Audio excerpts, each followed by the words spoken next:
Dieu le tout miséricordieux, qu'Allah nous accorde sa miséricorde et sa clémence.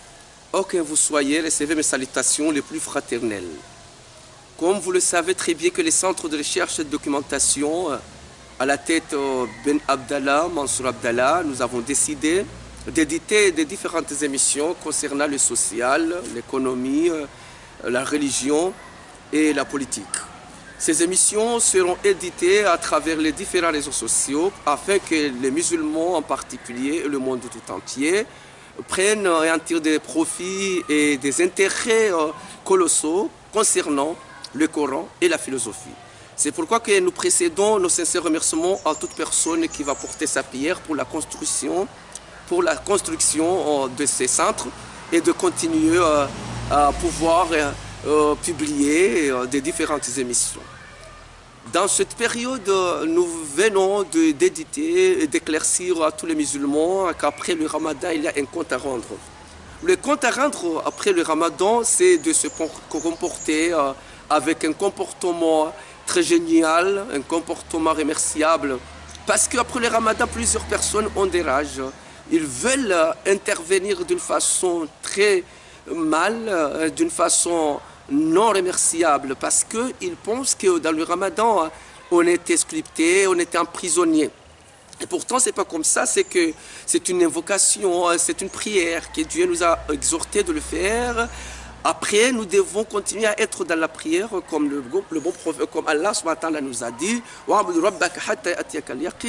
restez toujours dans la prière jusqu'à ce que tu consommes votre extrait de naissance.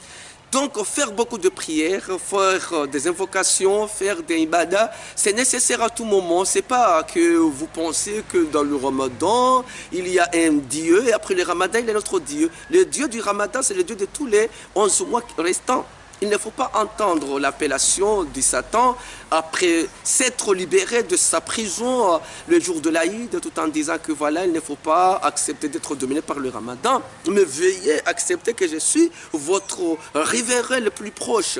On doit continuer à faire les choses mauvaises, on doit continuer à jouir notre vie, il ne faut pas oublier ce que nous avions fait avant le Ramadan. Donc certaines personnes l'entendent et d'autres le suivent. Et pourtant, ce sont des personnes qui sont perdues, ce sont des personnes qui sont errées du bon chemin. Parce que Dieu a demandé à ce que les gens fassent du bien, continuent à chercher des bonnes récompenses d'ici au-delà. Donc il est nécessaire à ce que nous restions toujours des personnes crédibles, des personnes croyantes, des personnes qui font des bons actes, tout en prétendant que nous allons en tirer beaucoup de profit au-delà. Donc, ce qui est nécessaire, c'est de vous montrer brièvement comment les gens se sont chamboulés après le Ramadan. Après le Ramadan, vous allez voir que plusieurs personnes ont oublié. Il y a beaucoup de personnes qui ont oublié de boire du vin, de fumer la cannabis, même de fumer la cigarette ou de consommer de différents tabacs. D'autres ont oublié le pédéraste, ont oublié le lesbiennage, ont oublié aussi tout acte mauvais, la fornication, l'adultère et des différents actes qui sont répugnés par l'islam. Mais à la fin du Ramadan, ces gens-là ont fait un grand rappel à tous ces péchés, afin que ces péchés-là soient excessifs après le Ramadan, tout en prétendant que, bon voilà, nous étions dans un mois, que nous avions peur, parce que le bon Dieu nous a bien surveillés, mais dans ce mois-là, peut-être Dieu a déplacé là où il était pour nous surveiller. Et pourtant, là où il est toujours là. Il est toujours clairvoyant, il enregistre tout ce que nous faisons. Donc, ces gens-là, on constate très bien que le Ramadan n'a pas été bien reçu. C'était un Ramadan plutôt erroné, mais ce n'est pas bon, ce n'est pas génial. Donc, ces gens-là rappellent les grands péchés afin de les commettre.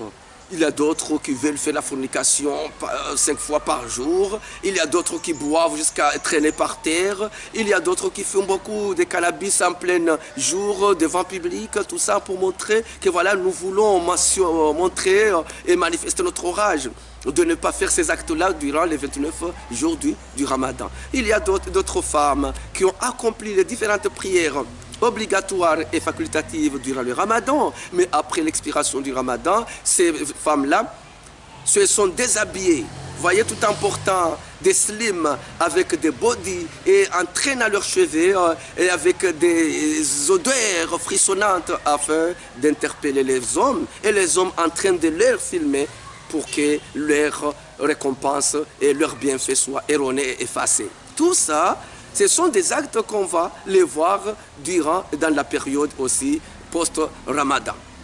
Après le Ramadan, il y a d'autres personnes qui s'embringuent beaucoup dans les mashouls, dans les festivités coutumières comoriennes. Ces gens-là, ils s'en fichent de faire la prière. Ces gens-là, ils s'en fichent, vous voyez, de respecter Allah subhanahu wa ta'ala tout en dépensant beaucoup, vous voyez, afin que de faire des actes illicites dans les mashouls. Tous ces actes-là, ce sont des actes qui viennent confirmer que leur Ramadan est erroné. Mais les gens qui ont fait un Ramadan respectable et acceptable, toujours continuent, voyez, de continuer à faire, toujours continuent à faire les bons actes, tout en prétendant que leur jeûne soit accepté. Donc, nous venons de nous rappeler nous-mêmes et de rappeler le monde musulman qu'après le Ramadan, on doit redoubler les efforts pour que les bonnes récompenses nous acquièrent et que nous restions des bons musulmans, parce que le bon Dieu n'a pas refusé à aucune personne de ne pas, voyez, s'embringuer, de ne pas s'approcher envers lui. Tout en disant قُلْ يَا عِبَادِيَ الَّذِينَ أَسْرَفُوا عَلَىٰ أَنفُسِكُمْ لَا تَقْنَطُوا مِنْ رَحْمَةِ اللَّهِ إِنَّ اللَّهَ يَغْفِرُ الذُّنُوبَ جَمِيعًا. Vous les gens qui avons accompli des actes illicites, des graves actes, des mauvaises actions, il ne faut pas être désespéré. Ne désespérez pas vous. Veuillez que vous cherchiez de repentir. Allah est là pour excuser, pour repentir tous les péchés que ces gens-là l'ont commis.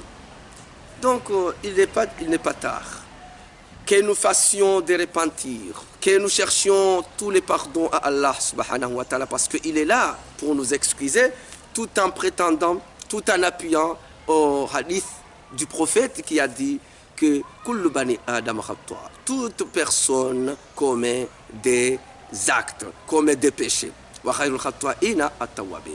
Mais les pécheurs les plus préférables au bon Dieu, c'est qui cherchent le repentir. Alors, qu'on cherche le repentir, qu'on demande les excuses à Allah subhanahu wa ta'ala, il ne faut pas accepter l'appellation du Satan et du charlatan.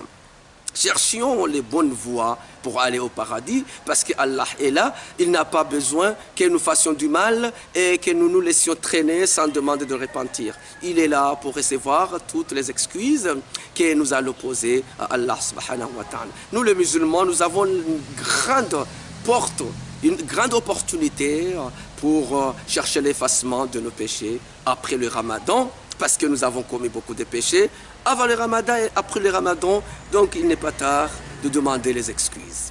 Voilà, ce sont les différents mots que nous venons de verser à ce moment-là pour que nous fassions un grand rappel à nous-mêmes et tous les musulmans qu'il ne faut pas oublier que toujours le Dieu du Ramadan, c'est celui qui est le Dieu actuellement et qui restera toujours le bon Dieu, le Seigneur maître du monde. Et nous passons nos remerciements à toute personne qui va porter sa pierre pour la construction de notre centre. Voyez, toute personne qui aime toutes nos émissions. Et nous savons très bien que, sans doute, nous sommes là pour essayer d'aborder différents sujets qui vont être intéressants à tout le monde. Et de passer tous mes remerciements à mon conseiller technique, M. Harouna Chamassir, et mon directeur général du groupe des Adjil Romdjini, M. Savir, sans oublier Alvaro Transit, là où nous éditons nos émissions, et avec le RPDG, M. Halidi Moussa. Nous vous remercions tout le monde. Et nous remercions l'ensemble des musulmans, là où que vous soyez. Nous vous remercions infiniment et portez-vous bien car chaque jour est une vie. Marhaban bikoum, je vous le remercie. Merci beaucoup.